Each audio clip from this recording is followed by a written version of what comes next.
درود با شما بینندگان گرامی. اینک دور دومی بازی‌های لیگ چمپیون‌های آسیا شروع گردید و امروز به انجام می‌رسد.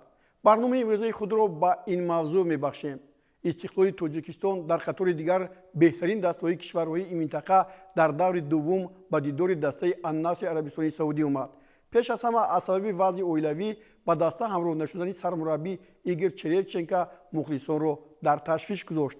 با این نگاه نکرده یوری باتورنکو با حیث راهبر دسته همه مشکلات را به دوش خود گرفت در برابر دسته‌ای که در حیاتش ستاره‌های فوتبال جهان چون رونالدو را داشت. بازی کردن آسان نبود، اما فوتبالبازان تاجیکستانی قریب فاجعه و یا خود سنساسیون را بر جای گذاشته بودند. لحظه‌های این بازی را می‌بینیم.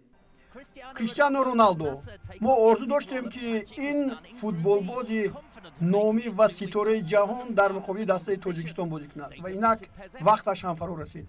کریستیانو رونالدو در میدان از هیئت النصر و اولین شوت از ضربه را به سوی دروازه رستم یتیموف می‌زند. امروز قهرمان این بازی‌ها ما رستم یتیموف دروازه‌بان دسته منتخب تاجیکستان و استقلال بود که همه لحظه‌ها را برباد می‌کرد. اینجا یک هجومی صاحبان میدان با ضربه نهایت سخت با ستون دروازه برخورد، ولی این آنقدر مشکلی حالا برای ما ایجاد نکرده بود. ضربه‌های کنجی هم خیلی زیاد شدند. هجوم‌ها اندر یکدیگر به سوی دروازه دسته استقلال دوشنبه و رستم یتیموف قهرمانانه ایستادگی میکرد و نمیگذاشت که توپ بوری توری دروازه گردد. یگانه هجومی فوتبالبازان دسته منتخب ما و دسته استقلال ما و گل در دقیقه 44 سیبای سنین حساب را باز میکند. این بر روح روان بازیگرای دسته النصر خیلی تاثیر کرد. ما دیدیم که بارها کریستیانو رونالدو سرش را میداشت و میگفت این چی دسته هستی، گل زدن ممکن نیست. و دروازه‌بان چون که بود اینجا مثل همین که حالا ضربه تالیسکا رو با یک مهارت عالی با یک دست میگردند. باز دیگر حالت‌ها هم با وجود اومدند. قسم اولی بخوری با حساب 1-0 به نفع استقلال انجام یافت و اکنون وقتی اون رسیده بود که ما فاجعه رو در اینجا ببینیم، یعنی باخت النصر رو و ببینید قهرمانی دروازه‌بانی ما رستم یتیموف رو و کریستیانو رونالدو همونو میخواست به دروازه استقلال گل زند. اولا بگید با این اشارهش هم گفتنی بود که این چی دسته هست که توپ به سوی دروازه نمیرود و وقتش هم فرا رسید. اینجا دقیقه 66 است و کریستیانو رونالدو گل جوابی رو به توری دروازه دسته استقلال رمو میکند. اگر ما اینجا یوری باتورنکو شاید تعویضی بازیگر رو نمیکرد، با همین منوال ما میتوانستیم که باز تا با انجام هم بازی رو ببریم. یک بار یک که حساب دیگر، اما تالیسکا در دقیقه 72 بعد عوض شدن بازیگران گل دوم رو هم به طور دروازه دسته استقلال روان کرد. 2-1. 5 دقیقه پس باز یک گزارش دیگر، باز یک بازی زیبای النصراوی ها و اینجا از دور تالیسکا گل دومی خود و سیمی دسته النصر رو به طور دروازه استقلال روان کرد و ما با یک معنی یک بازی زیبا رو با عوض کردن ها کمی تغییر دادیم، ولی ما میتوانستیم از این بازی باز هم گل‌های زیادی بزنیم. اینجا سلیمانوف امکانات 100% سخت ضربه زدن بود ولی نزد و در نتیجه دروازه‌بان عقیدی پیش روی توپ رو گرفت و بازی با حساب 3-1 به انجام رسید. اما از نگاه خطرناکی وضعیت در نزد دروازه النصر خیلی از ما پیش رفته بود. به این نگاه نکرده ما نشان دادیم که در مقابل دسته‌های پرزور با ستاره‌هایشان بازی کرده میتوانیم. بازی که یا دسته‌ای که امروز ایگور چریوچنکو با یارانش ساخته است قدرتمند است که نتیجه‌های از این بهتر هم نشان دهد. ما از این بازی مفتون شدیم، نخسته. برای همین هم از بازی‌های آینده استقلال غلبه رو انتظاریم.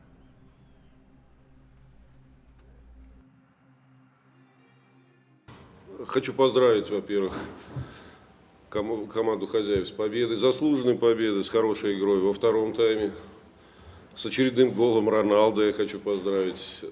Ну, а если брать по игре, то план наш на игру в первом тайме мы выполнили полностью. То есть мы и повели в счете, и достаточно хорошо играли в обороне. Но во втором тайме у нас просто не хватило сил, а замены, которые мы сделали, они только ослабили. Вы ощутили уровень своего клуба и оппонента? Он имеет в виду, взирая на их легионеров и наших легионеров. Или для вас это было как обычно? Ну, нет, я не могу сказать, что это как-то было обычно. Я наблюдал их в европейских чемпионатах, я наблюдал их игру за Аль-Наср, этих действительно по-настоящему звезд футбола. Для меня откровением это не было. Я просто вижу, как они здесь играют, и играют очень хороший футбол. Очень хороший. No. Нет, ну, определенно, конечно, можно так сказать, что Аль-Наср выше уровнем. Это безусловно. Al-Nassr in the high top level.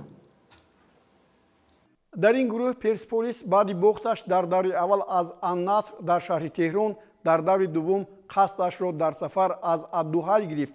форсҳо ин дастаи пурқувватро, ки бо Истиқлол дар даври аввал мусовӣ бозида буд, дар майдонаш шикаст доданд ва ба зинаи дуввуми ҷадвали гурӯҳи И баромаданд.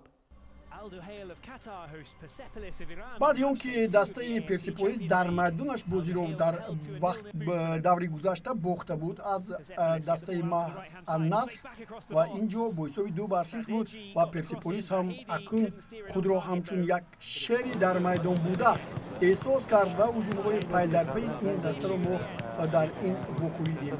ҳуҷумҳо дар ҳақиқат дурдароз буданд аз ҳар ду ҷониб. ҳоло бубинед як ҳолати ниҳоят зебо аз ҷониби ад-Дуҳай буд, вале бо гол анҷом наёфт. ҳуҷумҳо инҷо ҳам мисли он ки дар душанбе ад-Дуҳай мехост гол занад, ҳамин гуна сурат гирифта буд ва мо инҷо Бамбаро дидем, Асим Мадиборо дидем, ки ҳар вақт кӯшиш мекарданд ки ба гол задан қодир шаванд, аммо ин кор ба онҳо муваффақ намешуд. ҳоло як бори дигар бубинед инҷо ҳуҷуми дастаи персиполисро ки чӣ гуна зарбаи олӣ ба тири дарвоза бармехӯрад ва ба майдон бармегардад. нимаи аввали бозӣ хеле муҷалло буд. ҳоло боз як ҳуҷум аз ҷониби ад-Дуҳай ва инҷо Олунга зарбаи хуб зад. на он қадар хуб буд ки сӯи дарвоза равад. дарвозабон ҳам парвоз ки кард инҷо беранванд Алиризо, вале инҷо кӯмак ҳам лозим нашуд. Олунга дар ҳақиқат намоён буд. як бори дигар ҳоло Олунга мегузарад, боз беранванд дар ҷояш аст. ҳуҷумҳо хеле зиёд буданд. танҳо як гол метавонист ин бозиро ба нафи яке аз ин дастаҳо анҷом диҳад. нимаи дуюми вуқӯӣ ҳам шурӯъ шуд ва боз персиполис боз зарбаи олӣ аз ҷониби капитани ин даста буд. ҳоло як бори дигар бубинед бисёр моҳирона, аммо дарвозабон Салоҳ Закариё ҳам ҳамтон надошт дар ин рӯзе ки буд ва зарбаи дуюмро ҳам дидем инҷо аз ҷониби бозигарони дастаи персиполис. вале чӣ мегӯед ки тӯб ворид дарвоза намешуд ба ғайр аз он ки дақиқаи 63-ум наздик намеомад. ҳоло ҳуҷуми футболбозони дастаи боз персиполис, боз капитани ин даста ҳоло бисёр ҳам ҳолатҳои хуби голзаниро ба вуҷуд меовард. канори ростро он қадар зебо карда буд ки ҳамин голе ки ҳоло зада мешавад аз ҷониби Алишо, маҳз Алишо дар ҳақиқат қаҳрамони ин бозӣ буд. шумо чанд маротиба зарбаҳои ӯро дидед ки ба тири дарвоза ҳам бархӯрд ва ин ҷо ҳам дарвозабон ҳисобашро аз даст дод, зеро тӯб ба замин бархӯрд ва ба тури дарвоза ворид гардид. 1-0 дастаи персиполис аввалин ғалабаашро дар бозиҳои имсолаи Лиги Чемпионҳои Осиё ба даст овард ва дар гурӯҳ мисли ан-Наср яке аз фаворитҳо аст ки метавонад ба бозиҳои минбаъда рохат гирад.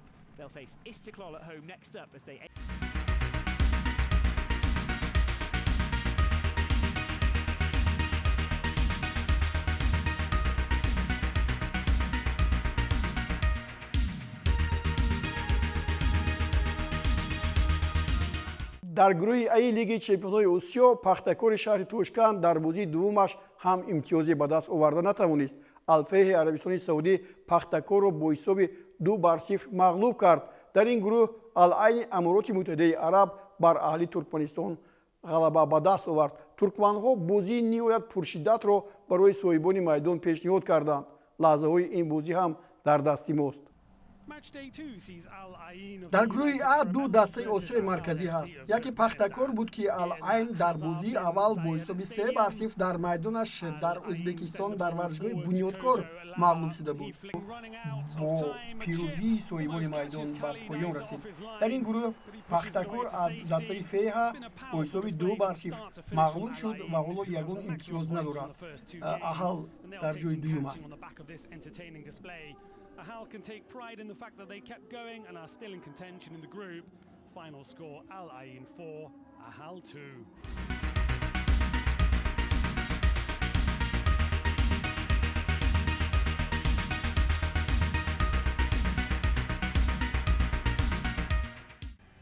ин наворҳо аз бозии гурӯҳи Б ба шумо ҳикоят мекунад. дастаи Насафи Қаршӣ инҷо аз ҳама дастаи беҳтарин аст.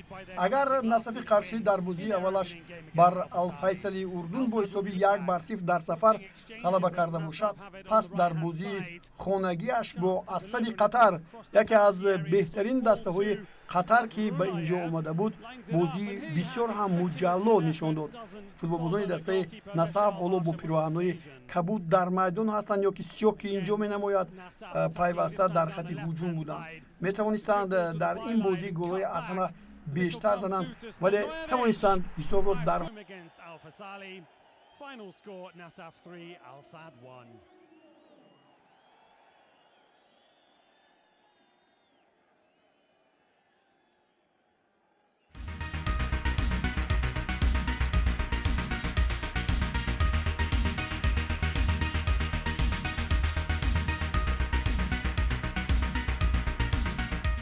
дастаи дуввуми Ӯзбекистон дар Лигаи Чемпионҳо АГМК-и Олмалик ин навбат низ аз имтиёзҳо бенасиб монд. ин даста дар майдонаш Алқувва Алҷавеи Ироқро қабул кард. агар Иттиҳод дар даври аввал АГМК-ро бо ҳисоби 3-0 паси сар гузашта бошад, пас ироқҳо ҳам беҳамто буданд ва бо натиҷаи 2-1 дар сафар комёбӣ ба даст оварданд. дар ин гурӯҳ аз сабаби баъзе аз мушкилот бозии миёни дастаҳои Сипоҳон ва Ал-Иттиҳоди Карим Бензема баргузор нагардид ва дар вақти наздиктарин он дар майдони бетараф гузаронида хоҳад шуд.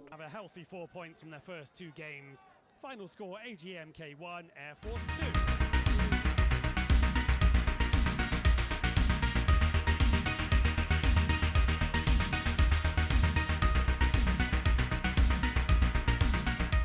гурӯҳи Д-ро метавон ба беҳтарин будани ду даста Ал-Ҳилол ва Навбаҳори Ӯзбекистон муаррифӣ кард. агар бозии Сипоҳони Эрон ва Ал-Иттиҳод дар Эрон баргузор нашуда бошад, пас Ал-Ҳилоли Арабистони Саудӣ ба варзишгоҳи Озодии шаҳри Теҳрон омад ва Насоҷии Мозандаронро бо нишондоди 3-0 мағлуб намуда сарафканда кард. Муҳимро ба номи худ сабт карданд. Ҳилол ҳоло акнун баъди он ки бо Навбаҳор 1-1 анҷом дода буд, бо 4 имтиёз дар садри гурӯҳ ҷойгир шудааст.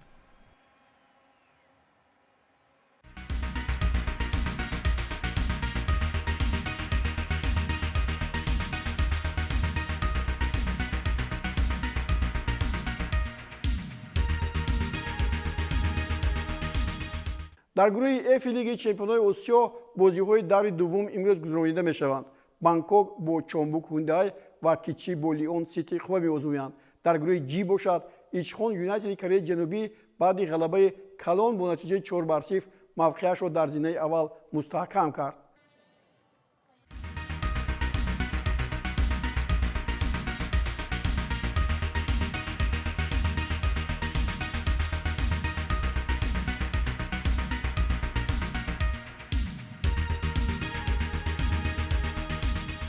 бозиҳои гурӯҳи Аш низ имрӯз ҷараён мегиранд. дар гурӯҳи Ай Кавасаки Фронталеи Ҷопон дар бозии дуввумаш низ ба комёбӣ муваффақ шуд. ҷопониҳо Улсан Ҳундаи Кореяи Ҷанубиро дар бозии хонагиашон бо натиҷаи 1-0 паси сар карданд. дар ин гурӯҳ Ҷаҳор Дарултаъзим дар Таиланд Патҳум Юнайтедро мубталои шикаст кард.